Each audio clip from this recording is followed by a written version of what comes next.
Stop.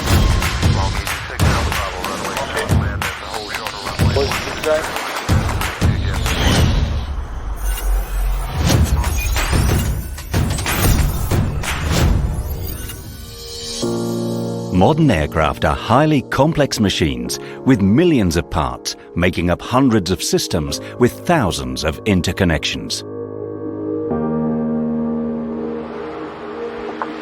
The design of a new aircraft involves parts created by computation tools, tested in wind tunnels, and on dedicated test benches.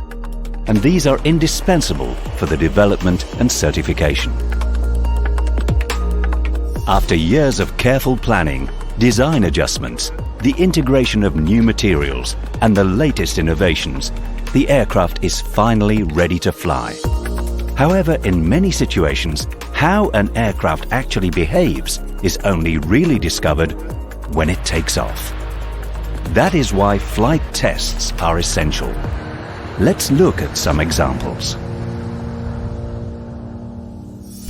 In wind tunnels, very low speeds and high Mach number flying characteristics can be identified. But due to various factors, such as scale effect, it is necessary to perform flight tests to confirm the handling qualities of the airplane. 18, 95, 21. This is also true for ground effect. Consequently, the tuning of the control laws close to the ground for takeoff, landing and auto-land is a hands-on process involving progressive adjustment of the control parameters by the engineers. Aerodynamic coefficients are not known exactly before flying, and there are sometimes surprises.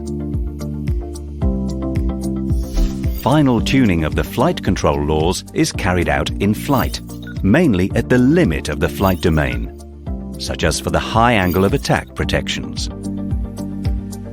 The development of the braking system suffers from the same difficulty.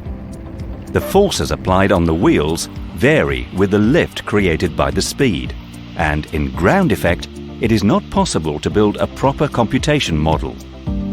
In addition, for some airplanes, the distribution of the weight on the various wheels is not precisely known. Therefore, the tuning and the determination of the performances of the braking system, such as the maximum energy for the brakes, can only be performed by flight tests. The forces on the structure of the airplane may have been underestimated or overestimated during the design phase.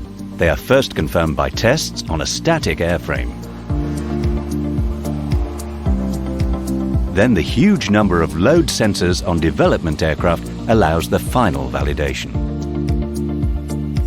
Even after computations and ground tests, a risk of flutter in the flight envelope up to VD and MD, which are the design dive speeds used for the structural sizing, cannot be totally excluded. Stop. A progressive extension of the flight domain by tests up to these speeds is required. Systems also need to be tested in real flight conditions. At the beginning of a program, anomalies may be found due to deficiencies in the design or the installation.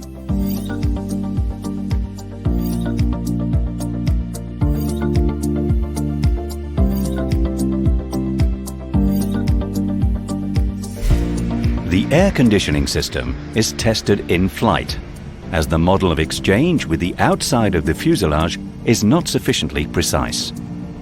In addition, the circulation of air inside the cabin is checked in real conditions.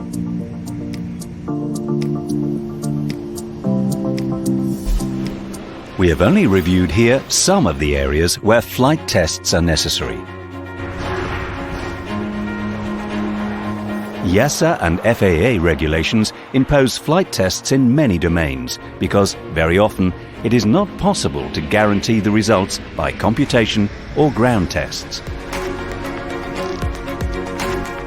The evolution of the certification rules leads to more tests being performed to certify the airplane for all types of operations. ETOPS at entry into service is just one example. In addition, the high complexity of new functions, such as flight control protections, systems to improve comfort, and so on, increases the need for flight test verification.